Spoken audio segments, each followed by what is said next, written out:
Okay, so let's start adding some value to our indicators. Let's start actually adding some information into them when we build them. So right now we've got them drawing, but they don't actually contain any information. So underneath of this Pygame, when we press the the H button for the key down, and then pygame.k_h, underneath of show sprite, we're going to hit enter underneath of show sprite. And now we're going to start adding some information to it. So we're going to do, just like we did with the ball, indicator.xpos. And again, this is just us saying that we want the indicator to also have some kind of attribute that we're going to call xpos, and set that equal to whatever the ball x position currently is. We defined that earlier. And we're going to do the same thing with the y position.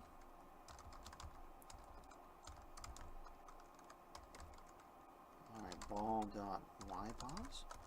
We're going to do the same thing with the x and y velocities. So indicator.xvel equals ball.xvel. Indicator.yvel equals ball.yvel. Okay. Let's see. Oh, and we also want to know what time that thing was drawn to. So let's do indicator.time equals, and let's do, what was it, clock value is what we called that, so clock value.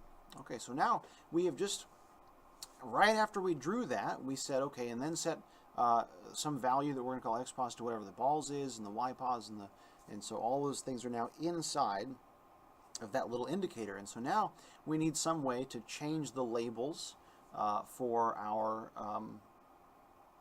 the values that are off on the right hand corner that we made a little while ago. So how are we going to do that? Okay, so the way we're going to do that is we're going to make a little sprite. So we're going to come up to our defining sprites. All it's going to do is just going to follow our mouse position. That's going to be the whole point of this little guy. So we're going to call it mouse sprite, and we're going to make a sprite equals make sprite. We're going to go into our images folder, and I'm going to have to go in there actually, and let's see here.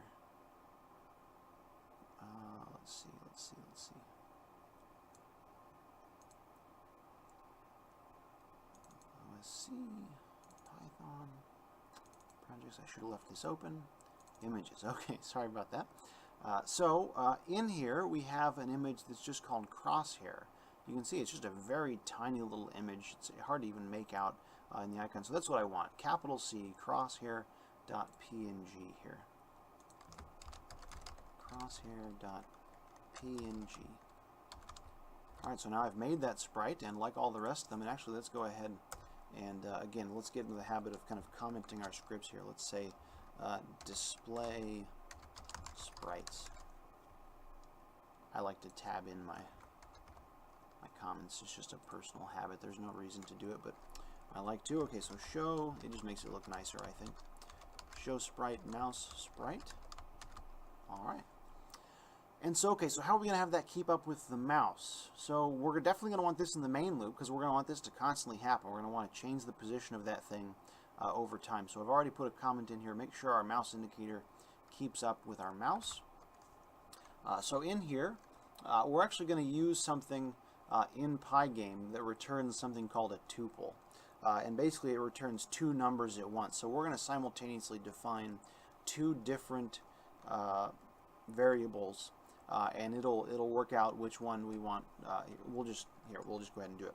So we're going to call one mouse xpos. It's kind of backwards from the way I normally do it. Mouse ypos equals pygame.mouse.get _ pos open and close parentheses. So pygame.mouse.get position is going to return two values, and by putting in two variables in the front, we're saying set the first value to, set mouse xpos to the first value it returns, and set mouse ypos to the second value it returns. So a little more complicated than our standard variables, but not terribly so. And once we've done that, we're going to move sprite. Which sprite? Well, we want to move the mouse sprite, of course. And we want to move it to whatever the mouse xpos value is, whatever the mouse ypos value is, And again, we want that to be true. We want to center that little crosshair right on that position. Okay, so that should, and actually since we're here, I also like to kind of separate my comments a little bit. This is, you can see right here, this is starting to get a little clunky and kind of hard to read. We don't want that in our code. We want to try and keep it as easy to read as possible. So I'm going to just hit enter to add a little bit of white space between this comment and its section and the next comment in its section. And we'll do the same thing for this. Just kind of give it a little space so it's a little bit easier to kind of follow with your eye. So now if we run this again, we'll notice that underneath of our mouse is this little crosshair. And the only purpose it serves is just to kind of track the position of our mouse over time.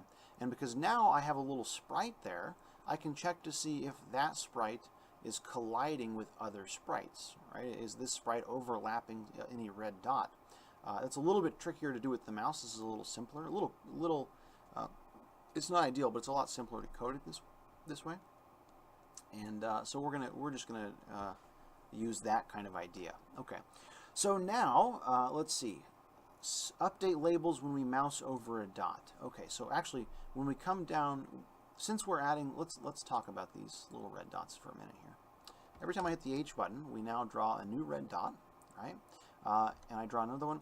The problem with this is that each time I draw a new dot, I'm naming it indicator, which means that the old dot that was already named indicator has kind of been taken over. It doesn't have that name anymore. So I can't just call them all indicator and expect the computer to know which one I want when I mouse over things. So we're actually going to need to make a list, and we're going to need to put all of these indicators inside that list.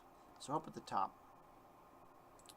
here's the empty list. The list is pretty simple. We're just going to call it indicator list equals, and we're going to do an open square bracket and an open or a closed square bracket, and that just tells the computer this syntax right here with the square brackets says indicator list is a list, right? It's never the word, right? Indicator spam, right?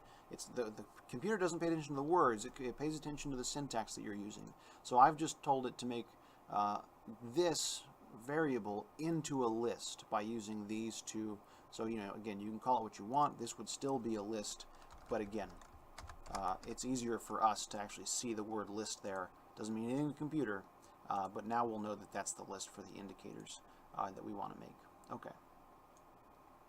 So down here, after we've added all of these values to our indicator, the very last thing that we're going to do is we're going to go into the indicator list, and we're going to use dot append.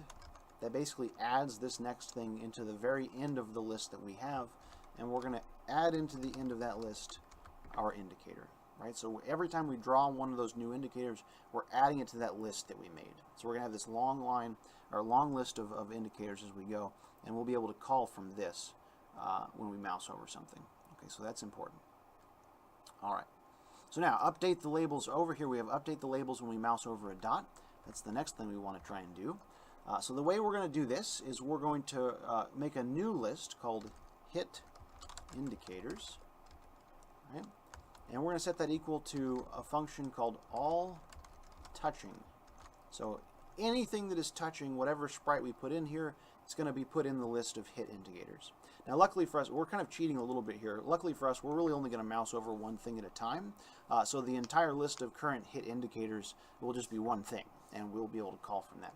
But anything that's touching the mouse sprite, we want to put into the hit indicators list. And then for this hit indicator, there we go, in that list, so we're defining a new kind of, it's called a non-global variable. We're getting into the weeds a little bit here. I know we don't have to fully understand those things, but we're making a variable here.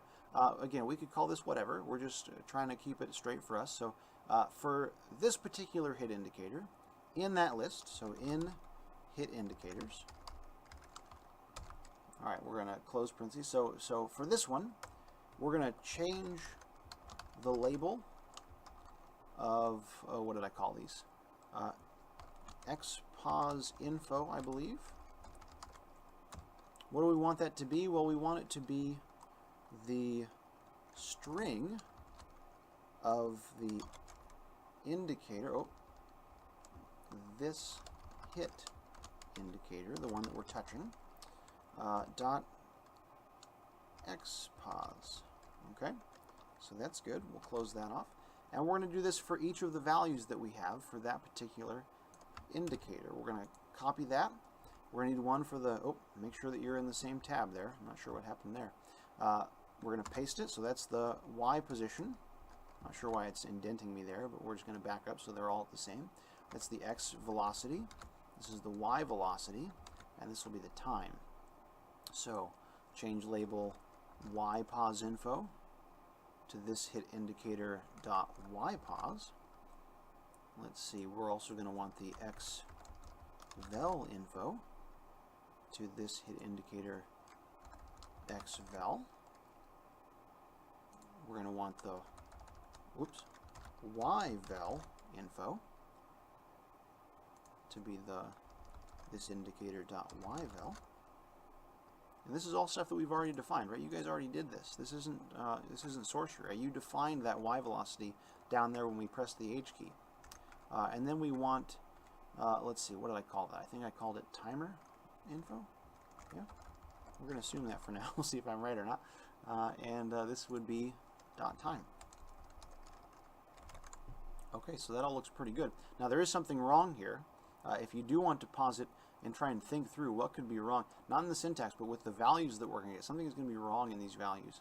But for now, we'll just give it a try. Again, if you want to pause it and think about what could be wrong here, that's a good exercise. Okay, we're going to run this. Oh, invalid syntax. All right. What did I do wrong? Oh, I can tell you what I did wrong. This is why it was giving me those weird, you should pay attention to the computer, it's trying to tell me things. I've opened one parentheses, I've opened a second parentheses, but I only closed one of them.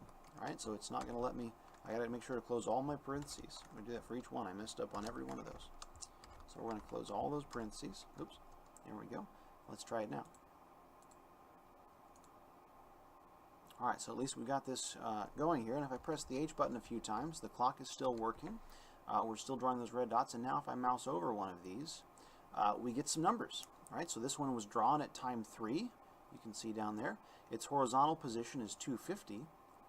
Well, wait a minute. No, it's not. It's only 150. That's a problem. Let's see if the vertical position is 100. That's not right either. We're way off here. And the horizontal velocity is right. That's what we set it to be. It's moving 50 meters every time we push the H button, so that's good. And the vertical velocity is good, but the position seems to be off. This is what I knew was going to go wrong to start with, because remember, we're setting the position of each of these dots to whatever the current pixel, the number of X pixels it's in from the left, the number of Y pixels it is down from the top. And you'll notice what we're calling 0, 0 isn't all the way up here.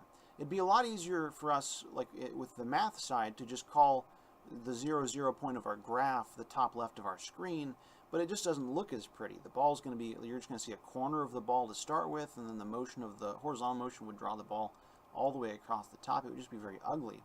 So what we're calling 0, 0 is actually 100, 100. Right? We're already 100 pixels in, so we need to account for that when we're talking about our horizontal and vertical position. Luckily for us, it's an easy fix. We're going to change our xpos info to whatever the current X position is minus 100, right? Because again, we've offset it by 100 by starting our grid somewhere besides the 0, 0 point.